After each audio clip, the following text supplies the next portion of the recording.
మీ తరపునే మాట్లాడాను. ఆయన కూడా టీచర్ లాగానే మాట్లాడిండు, టీచర్ బాధలు వ్యక్తం చేస్తూ. Thank you Nagaraju. సారు మాట్లాడే ముందు ఒక్క కొన్ని మంత్రి గారికి కూడా వస్తున్నారు, రాలేదు. కొన్ని డిమాండ్స్ మనం చెప్పేది ఉంది. అందరూ టీపీటీఎల్ఎఫ్ టీం అంతా వేదిక మీదకి రావాల్సిందిగా కోరుతున్నా. అందరినీ వేదిక దగ్గర ఉండండి. కొన్ని ఏం లేదు సార్, మీ దృష్టి తీసుకపోతే మాకు కొంచెం సాటిస్ఫై అయితే మీరు గవర్నమెంట్ దృష్టికి తీసుకుపోతారని మా ఉద్దేశం. రాష్ట్రంలో ప్రైవేటు విద్యా సంస్థల్లో టీచింగ్ ఫ్యాకల్టీ అందరినీ కూడా రిజిస్ట్రేషన్ చేయాలి. రిజిస్ట్రేషన్ చేయమని మనం ఎందుకు అంటున్నామంటే, ఇప్పుడు ఈ స్కూల్ నుంచి వేరే స్కూల్ పోయినామనుకో, మళ్ళీ కొత్త బెడ్ వచ్చే మొదలైనట్టు అన్నట్టు మన పరిస్థితి అదే అవుతుంది. కాబట్టి అది చేయాలని చెప్పేసి మేము అంటున్నాం. ఇది గవర్నమెంట్ దగ్గర ఉందనుకోండి, ఎప్పుడు రిజిస్టర్ అయితే అప్పటి నుంచి బార్ కౌన్సిల్లో రిజిస్టర్ చేస్తే అయ్యాల నుంచి ఎక్స్పీరియన్స్ ఉంటుంది. ఆయన ఏ కోర్టులో ఢిల్లీకో లేకపోతే ఇతర ఏ రాష్ట్రాలకో. సో అట్లనే ఉండాలని చెప్పేసి మేము కూడా కోరుకుంటున్నాం. రెండోది, ప్రైవేట్ ఎంప్లాయీస్కి ఒక కార్పొరేషన్ కానీ లేదా వెల్ఫేర్ బోర్డు కానీ ఏర్పాటు చేయాలి. ఎందుకంటున్నాం మనం అది? ఎందుకంటే ఇప్పుడు లేబరు అందరు కూడా వాళ్ళకి బోర్డు ఉంది, ఏదైనా ప్రమాదం అయితే వాళ్ళకి ఎక్స్గ్రేషన్ ఇట్లాంటివన్నీ ఇస్తారు, ఇంకా చాలా బెనిఫిట్స్ కూడా ఉంటారు. వాళ్ళ కోసం అడుగుతందుకు ఆ బోర్డు నుంచి హక్కులు సాధించుకోవచ్చు. మరి ప్రైవేట్ టీచర్స్ ఎంప్లాయీస్ వీళ్ళు కూడా వర్కర్సే సార్. కాకపోతే సాఫ్ట్ కార్నర్గా ప్రైవేట్ టీచర్లు అయినారు తప్పితే చాలా మంది పేదవాళ్ళే ఉంటారు. సో వెల్ఫేర్ బోర్డు ఒకటి ఏర్పాటు చేయాలి. ఎందుకంటే కాలేజీ నుంచో స్కూల్ నుంచో బయటకు పోయిన తర్వాత కాలేజీ వాళ్ళు పట్టించుకోరు, స్కూల్ వాళ్ళు పట్టించుకోరు.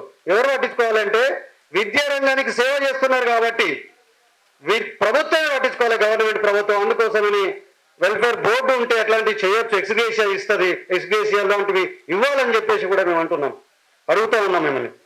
అదే సందర్భంలో గుర్తింపు కార్డులు కూడా ఇవ్వమని చెప్పేసి కోరుతా ఉన్నాం. అదే సందర్భంలో ఇంకా బీమా సౌకర్యం, ఈఎస్ఐ, పిఎఫ్ లాంటివి ఇవ్వాలి.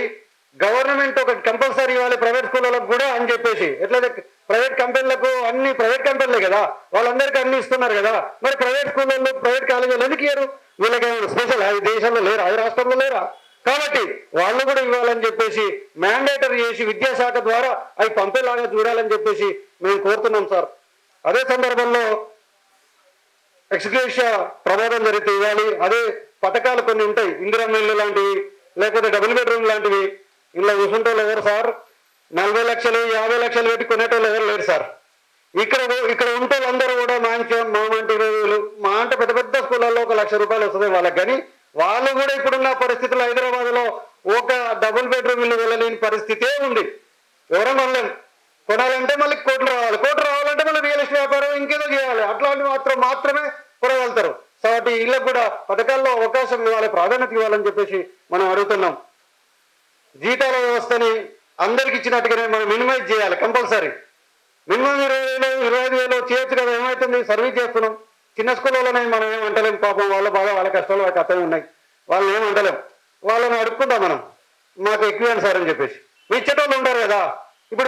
ఇప్పుడు ఎన్ఈపీ వచ్చిన తర్వాత అంతా ఒకటే ఉండాలనుకున్నారు, ఒకటే పెద్ద కార్పొరేట్సే ఉండే అవకాశం ఉంటుంది. మరి మినిమం వేజ్ చేయకపోతే కష్టమైంది. కాబట్టి కంపల్సరీ చేయాలని చెప్పేసి కోరుతా ఉన్నాం. టైమింగ్ని నియంత్రించాలి. ఒక్కరు 9 క్లాసులు అంటే 9 క్లాసులు వరుసగా చెప్పాలి. ఎట్లా చెప్తారు సార్? ఎట్లా సాధ్యం అవుతుంది? కాబట్టి కనీసం 2-3 పీరియడ్లన్నా గ్యాప్స్ ఉండాలి. కాబట్టి అది కూడా చేయాలని చెప్పేసి కోరుతా ఉన్నాం.